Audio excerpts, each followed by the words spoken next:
Hello and welcome to another edition of the Plus One segment. It's been a while since we had Joey on, but Joey is back. What's going on, Joey? What's going on? Happy to be back, and thank you for having me.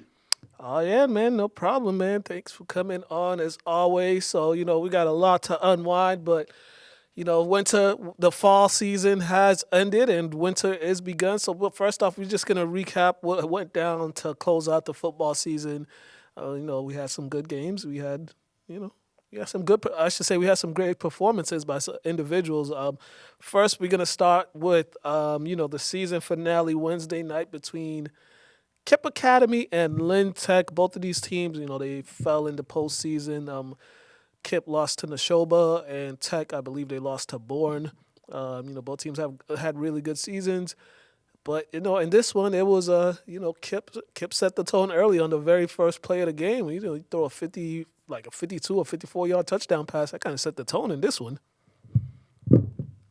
Yeah, that first play was so important. Coach Rabbit was, talking about that after the game, and when healthy, that Panther team was a force to be reckoned with. I think they had a great year, a tournament win against Frontier Regional, and Tech itself had a good year. Made the tournament, ran into a tough Bourne team in enemy territory. So um, that night was a lot of fun. Avian Pena, Eli Machado, when healthy, that's a great duo. So Kip got the job done. Yeah, especially Pena and Machado. I know Pena. He had to fill in at quarterback at some point this season for a couple games when Machado got hurt. He did a good job on that, but overall, he had a very, very solid season. Over 1,000 yards, I believe, on the ground. I think 12 or 13 touchdowns. He had a productive junior season. He did, as did Joseph Beto on the lines, both sides. Uh, truly an effective guy. He's not going to make the stat sheet every night, but man, he's a talented player. He's an item all star for us this year, Mhm. and really tough player. Loves the game, and Coach Rabbit had a lot of nice things to say about him. But overall, Kip, yeah, another successful year. I know they want to break through and win that Super Bowl one year, but they'll have to wait. But doesn't matter. It's a great season, and Coach Rabbit and company should be proud. Yeah, it's always good to end your season with a win. Get a good off-season momentum going as you get started with your weight training and also just the off-season workout. So good, good move for that. And with Kip, they got a lot to look forward coming back. Once again, Machado will be back. So my my thing is when you have your quarterback back. That's been a starter for multiple years. That alleviates a lot of things, especially for the offense. Because kind of like the head coach and the quarterback, they don't have to start from scratch, so you could just continue on with the progress and the rhythm that the coach and the quarterback has, and it helps the offense a lot. That there's some guys, Ryan Reynoso as well. He'll be back. He caught a touchdown himself in that game. So you got your quarterback, you got a running back, and you got a receiver coming back. I know you're gonna graduate some key guys, but you got some guys that are gonna be able to step up in new opportunities. Yeah, you said it. Next year is going to be looking way ahead. It's going to be a fun year for football because the top two or three teams in Lynn, they're all kind of battling um, for Lynn bragging rights, right? I know people like to debate that and hopefully a friendly way. And um, it's a good question. You got St. Mary's, English, Kip, a lot of good teams in Lynn. I wish we could get some of these matchups. That'd be fun. But next year is going to be fun. I'm happy you previewed that. Yeah, that way. Speaking of St. Mary's, they closed the season out with a pretty dominant performance at Bishop Fenwick. The two schools renewed the Thanksgiving rivalry. They were playing early on or at some point in the season, but now it's back to last game of the season on Thanksgiving. And this one was just all about the Spartans in this one. They went in there and handled business against a pretty good team. Yeah, Fenwick's a great team. Made it to the Elite Eight, Division uh, five. I'm blanking on the division right now, but I believe so. I believe so. yeah, but a great team. They did run into a game the prior Friday night, which definitely was an advantage for the Spartans, but it doesn't matter. They came into onto the Peabody turf and executed. Um, and Merriman on the run. Tyron on the run, Nate Coutone, a pair of touchdowns, the first two of his career. So that was great to see. And Coach Driscoll, I know, was very happy about that one.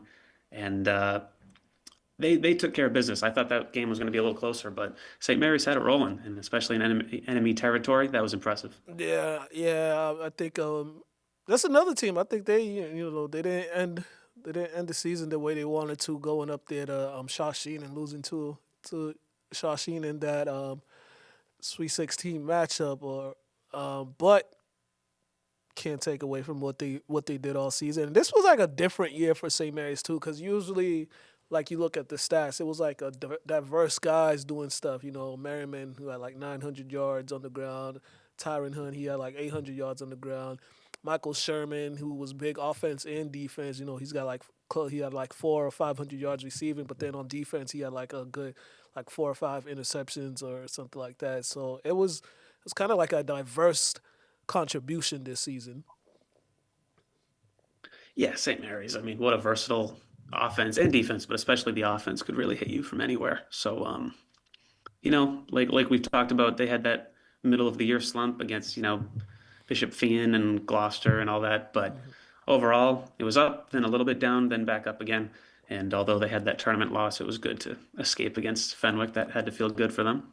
Yeah, yeah, it definitely had to feel good for them. And these guys, they're graduating some, they're graduating some really key contributors. But they will have Rowan back, so that helps. He's been with the system for a while now, since middle school, so he understands it. But now it's like now they got to find a quarterback with Belliard. He's going to be graduating and stuff. So now it's just see what's next for St. Mary's as far as offensive contributions, where they're gonna go for quarterback. I believe Sherman's gonna be back too. I think he's like a junior or a sophomore or junior. I can't remember, but there's gonna be some guys back. But just answering that quarterback question, that's gonna be their key off-season focus right now. Yeah, that, the quarterback makes everything run, communicates, gets everyone set. I mean, we've seen teams live and die by the quarterback position, so that'll be intriguing. But if there's one thing that's for sure, I think it's that, Rowan will still be there, like you said, in the system since middle school, and Coach Driscoll, I think will when he has an entire summer to prepare. I like what St. Mary's can do. So we'll have to wait and see, but I'm sure they'll find something. Right. All right. And then lastly, we are back at Manning Field. The season finale of it all at Manning Field. Lynn English, Lynn Classical, and English trying to end the season on a high note. I know those guys were still upset for not making the playoffs, but they did. Those those non-playoff games that they did play, they were really good games against Wakefield and Acton Boxborough. It felt like watching the game. I got a chance to watch it online. It felt like playoffs game. I can't even talk. It felt like it was a playoff game. Those two games, because just how competitive it was. Literally, it came down to one possession, and it's talk of Lynn English has been Shane and Xavier Beauchamp. Those two guys were just running rampant. Yeah, and like you said, those non-tournament games are important. I mean, 9-2 final record, that's it's a lot different than 7-4. I mean, that goes a long way for your momentum for next year, for experience, and just finishing in style, like a good program should. And that was awesome to see. And then yeah, Turkey Day, 4 plays, 4 touchdowns, 5 plays. The crowd was really into it. Shane and Xavier were, exploding down the sideline. That was a good game, and Classical showed heart. They showed a lot of fight. Coach Smith was saying post game that he's looking forward to making this an amazing rivalry again in a couple years or less. And Right. that was a special performance from Shane, and a special year for Shane. I mean, 38 touchdowns. Yeah. He definitely capped off one of the one of the more dominant seasons by a player. I don't know who has the most touchdowns in the city of Lynn in one season.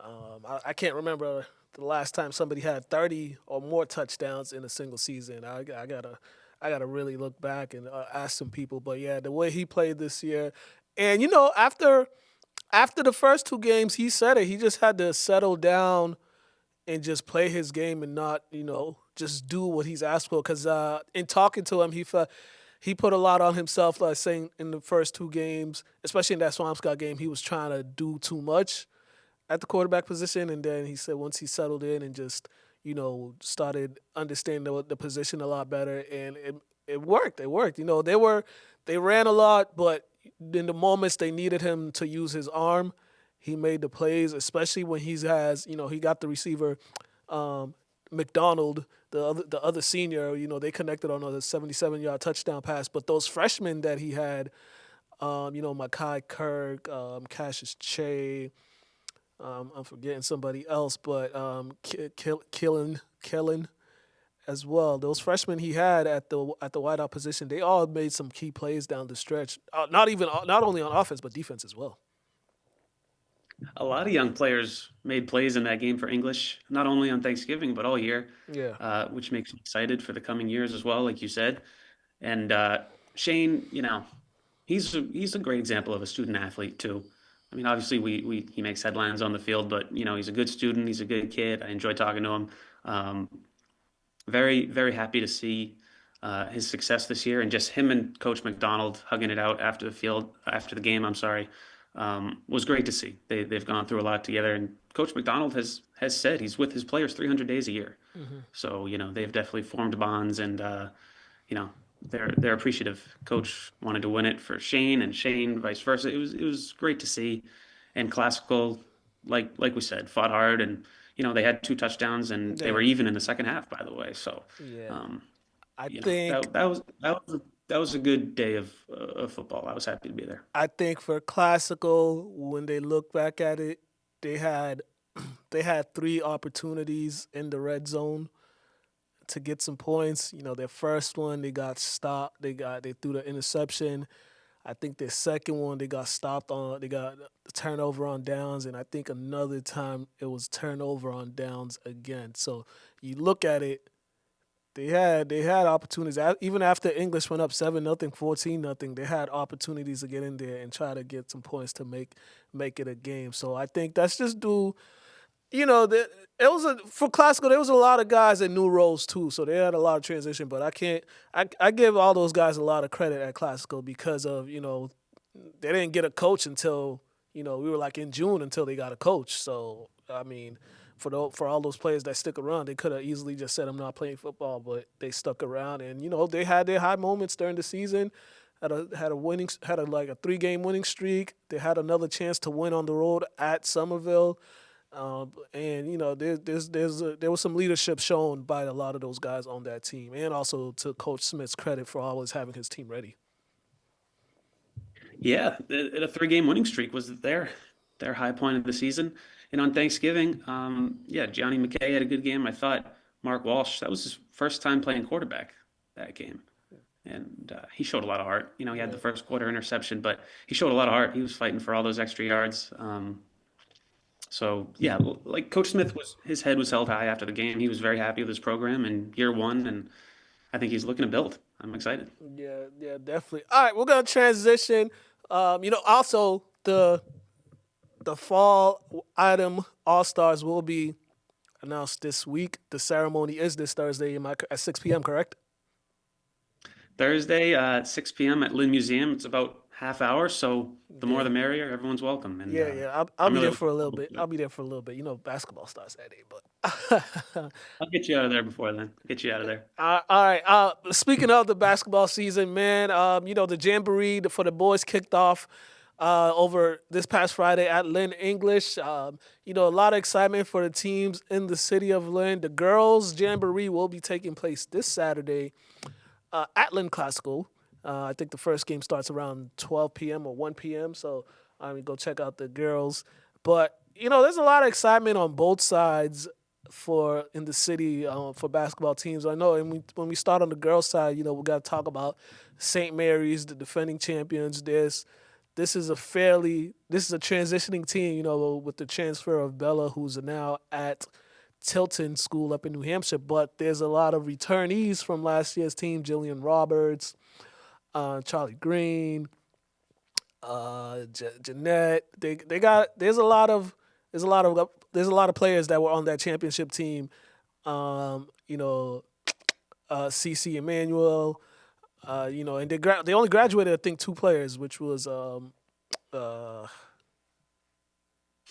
I can't remember, but but this St. Mary's team, there's some excitement for this team. This a very young team. They're a young team. They went from they were pretty young last year. Now they're really young. I think they only have one senior. Yeah, like you mentioned, Jillian Roberts is being asked to, I think, be great. I think she's definitely got all the capabilities to do that. We all know how great of a shooter she is, so I'm excited to see her. And Coach Newhall talked with Mark Aboyan with the item yesterday, Monday, and they've had some scrimmages, they've had some obviously a lot of practice time, and he likes where things are headed. He said, the effort's there, the play is there, and they're gonna be tough. I feel like we say that with a lot of St. Mary's sports, but the girls basketball team is still going to be tough, even without Bella and Reese and all that. Um, I think, obviously, I think they'll make the tournament Yeah. and be very competitive. So I, I, I don't think it's going to be that much of a step back as maybe some people just think by looking at it quickly. You lost all these girls, but I think they've got a lot back. Yeah, and as I am looking at their schedule, they start their season off against Pope Francis, and this is this Friday actually. I think it's a double header on Friday or something like that, right? Oh, excuse me, I'm looking at the wrong one. I'm looking at the boys. Whatever. Anyways, yeah, I agree with everything you just said. They will definitely be very competitive. I'm actually excited to see how they look this season because all those young players were key contributors. They played really well whenever their names were called upon, in the moments that they needed them to step up. So I'm excited to see how they've grown as players now that they're gonna have a little bit more responsibility on their hands. On the boys' side, new coach. Coach Kilty coming in from Georgetown State Championship last season with Georgetown. Now he's got a new team, new scenario for him. They opened the season up this Friday. As I was, I thought I was looking at the girls' schedule, but I was looking at the boys' schedule. They opened the season up this Friday, taking on Pope Francis, and the tip off. This is another one. I can't talk today. I'm excited to see how they look today this season. Yeah, and we know Jake Fortier's back. He's very impressive. Good kid. Enjoyed talking to him off the court too. And we all know he can shoot it. He can make plays. He can beat you off the dribble. So um, we know he'll be back. He was present at the jamboree, which was good, by the way. A lot of talent in that jamboree. You got Brandon Antwine with Lynn Tech. You got Connor Chiarello with Swampscott. That was fun, and good for them to compete against each other Yeah. last Friday. But Jake and company, um, and they've got some other returners who are just as effective. And They I'm got height. excited to see some of the They got holiday height. tournaments. And They yes, they got added height. You got Gabe, and then you have Roki transferring in. So you got kind of like a twin towers down there. They're good. That's going to present some problems because I think not too many teams they face are going to have that height that they got down low. But I'm looking at their schedule.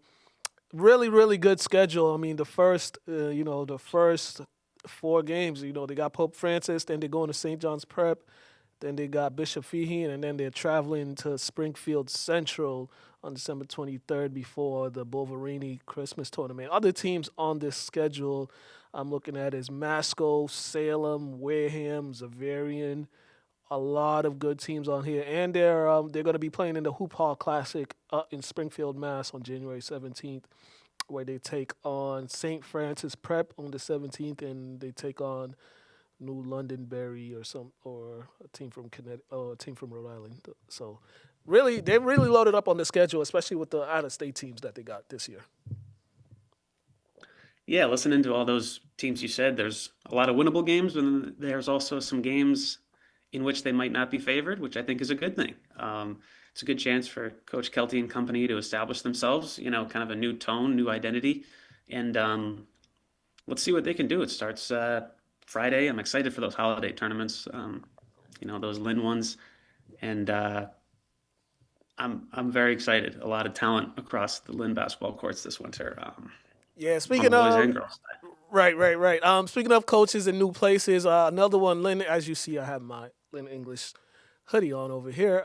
Lynn English, new coach, Coach Wavezwa. He's gonna be, he's not, he's very familiar with the program. He was an assistant for about 4 or 5 years before he went to Lynn Classical. Was assistant there for the last 2 seasons, I believe.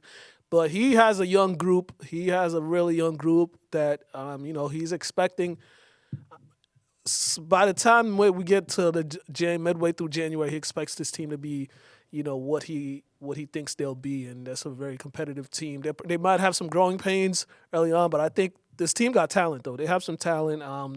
There's a young sophomore point guard Isaac, who I'm really high on. I think he's gonna have a good season, and also depends on they got some guys that might not play early due to injuries, but we'll see them at some point that can help them out, especially on the inside. But young English team, but I got a lot of expectations for them. Yeah, you said growing pains, and I think the main part there is growing. That it's going to take them a couple weeks, and hopefully, maybe, but around the holidays or in January, like you said, if that identity is there, everything else will follow. So I'm very excited. I know Coach is excited, and like you said, he's been around, so it's not completely new to anyone involved. And I'm expecting another competitive Lynn English team. Yeah. And then on the girls' side for the lady Bulldogs, that's they got some. You got who we got. We got Day Day coming back for them. You know, we got Jaylene coming back for them. Those two seniors. Then you got the young sophomore Concepcion coming back, who had a heck of a freshman season, and they got some other key young players too that contributed. Making the playoffs last season was great. I think this team is going to be really good. I think they'll make the playoffs again. But I just want to see what they do this season, especially the young sophomore guard that they have.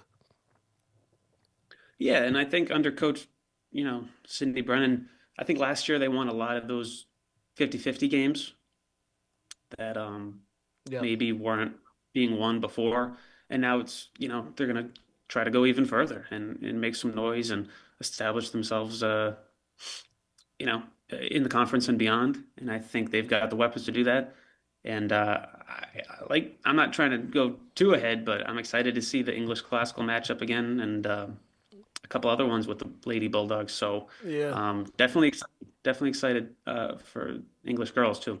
Yeah. Speaking of Lynn Classical, yeah, the Lady Rams. I mean, Coach always has those ladies ready to go. They always put together a solid team, but it's kind of a transition too now. A lot of key players graduated, but he got Divine back. She's gonna be a third year starter. Been playing since freshman year. I think they're gonna look to her for the leadership and be kind of the focal point. I mean, she was a double machine last season, and I think this season she's gonna take the next step. A double machine, like you said, and on both ends, extremely effective. Um, she was the motor. I know she won Holiday MVP last year, right? So um, definitely excited to see the growth she can bring on the court. And like you said, Coach Sawyer is going to have these girls ready. It starts with the Duchesne Jamboree this weekend, which I'm excited about. We'll definitely be there. One of us will be there, and um, it all starts. That's a fun jamboree, by the way. 7 40-minute games, I think. So I'm excited for that. Hey, it's a good way to get things kicked off. On the boys' end, I know I was looking at their team this year. They lost their height. They lost. They still have Bab, whom I think will be the favorite for MVP in the Greater Boston League. They got the experience with the guards. Talking to Cam Rucker, Deshaun Rucker, DJ Reynolds, and then they got some other younger guys. But they have enough experience that they should be able to make a deep run this year. I think they got the talent, and with Bab, that's a double machine. That's a double guy and a very very good defender who erases a lot, especially with his rotation. So I think this Rams team. If I mean, it'll be a disappointment if we don't see them in the semifinals in the states this year because they got the experience. They have, they got the coach who's been there, done that. So I think this is the year for them to make that deep tournament run. If we don't see a deep tournament run from this group, it'll kind of be a disappointment. Yeah, those names you mentioned, those are some experienced, tough names, tough kids coming back. And yeah, Bab is a favorite for a lot of awards, a lot of recognitions. I agree with you. And yeah, this is a Sweet 16 team last year. They lost Roki, to another city school.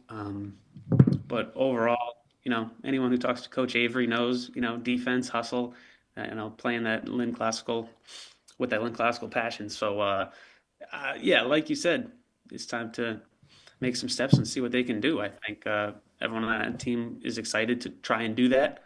So, definitely excited. I'm excited to see what Classical can do. All right, another team who there is high expectations for them is the Lynn Tech boys basketball team. These guys, they were a game away from the Final Four last year. They lost in the Elite Eight to Holland School of Technology, but you got once again you got everybody back pretty much. You got Gio Jean is back. Brandon Antoine Jr. is back.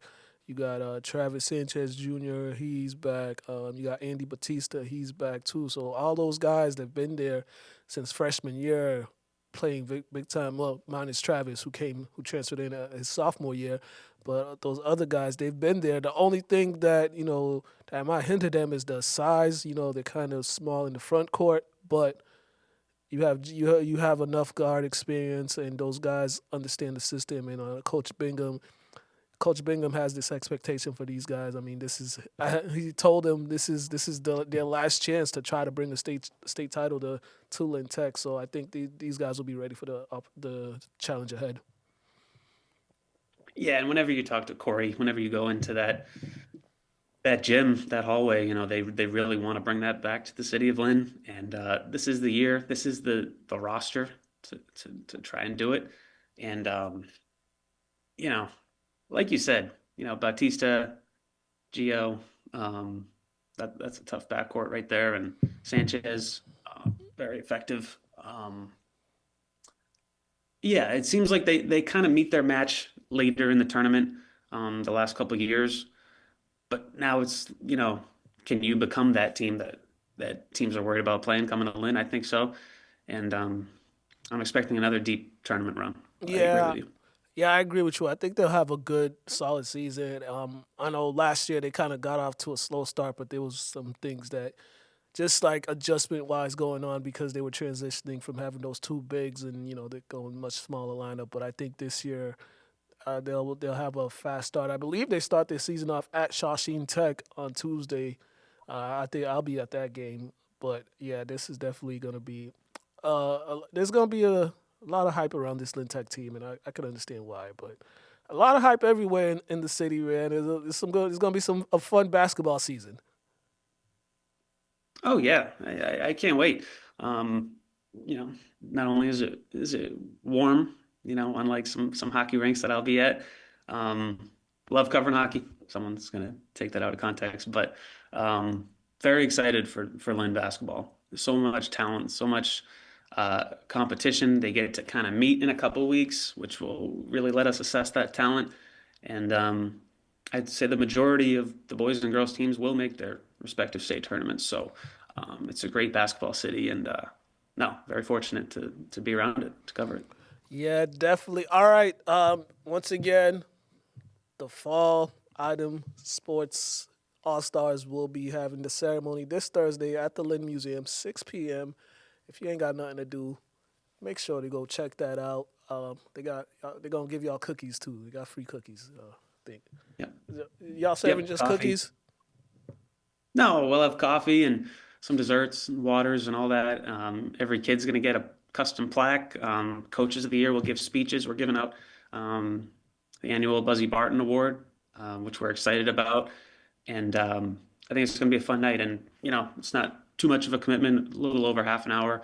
Um, I know my audience, they all have, some of them have practices for other teams and stuff like that, games that they want to watch at night. So looking forward to it. It's going to be a fun night. I'm happy to see you there too. And no, thanks for having me to talk about it.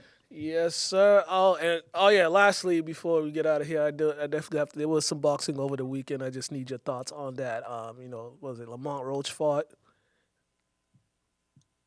You know, it's funny because we all have certain boxing personalities that we watch, Yeah. and I have some guys I rely on who are saying Roach won with ease, and then I've got other guys I really respect who are saying Cruz won with ease. I thought I had it Roach. I just thought after the knockdown in the third or fourth round, I thought he set the tone, and I don't think his fight plan was 100% right. I thought he engaged too much. You don't hook with a hooker like Cruz, especially one like Cruz. Hmm. And he learned that with the knockdown. But I thought Roach for the rest of the fight kind of dictated the pace, and he was establishing the jab, all that. I thought I had Roach winning, and I feel for the guy. But Tank tweeted after the game he wants to get involved again, so he's not retiring. So I'm excited to see that weight division. Oh man, Tank need to make up his mind. Come on, I know. man. He gotta make up his He's mind. only, what, 31? He's got a lot of big fights left, not only Shakur, but Ryan rematch. I want to see them all with Tank. Yeah, but Tank is just confused. He confused. He more confused than a male ladybug. That's what Tank is, man. Tank is just confused. He don't know what he want to do. He don't know if he want to. That weight division with Tank and Ryan and Devin Haney, there's a lot of confusion in there, but Yeah. hopefully they all fight each other. All them Hopefully hits they to all the fight each head. Oh man, Joey, man, appreciate it as always, man. You have a good one. other. Thank you, man. Appreciate it. All right, that's Joey Barrett from the Daily Item. I'm Mukala Joey. We're out of here, folks.